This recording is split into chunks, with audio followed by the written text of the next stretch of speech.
Registre des rapports entre le Sud et le Nord, que j'ai développé notamment dans le domaine prophétique, avec Mahomet qui passe de la Mecque vers Médine, de Jésus qui passe de Jérusalem vers le lac de Tibériade et la Galilée, ou de Moïse qui va de l'Égypte, qui conduit son peuple vers le nord de l'Égypte en direction de la Palestine.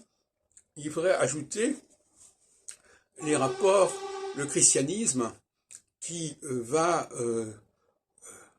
essayer de civiliser le nord de l'Europe, hein, c'est-à-dire les peuples germains et slaves,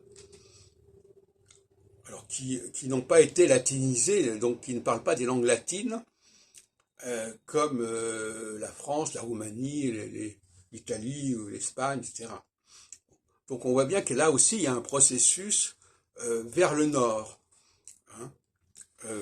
Et la France a été le vecteur principal d'influence du sud vers le nord, en francisant notamment l'Angleterre, dont la langue est complètement truffée de mots français, en francisant l'Allemagne, la Hollande et même la Russie.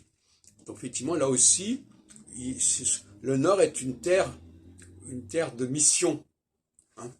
C'est-à-dire que ce sont des gens qui sont un petit peu restés à l'écart et qu'il faut convertir, qu'il faut civiliser d'une manière ou d'une autre. Voilà, donc ce processus de mouvement du sud vers le nord, il est également observable à l'échelle des religions européennes et des langues européennes.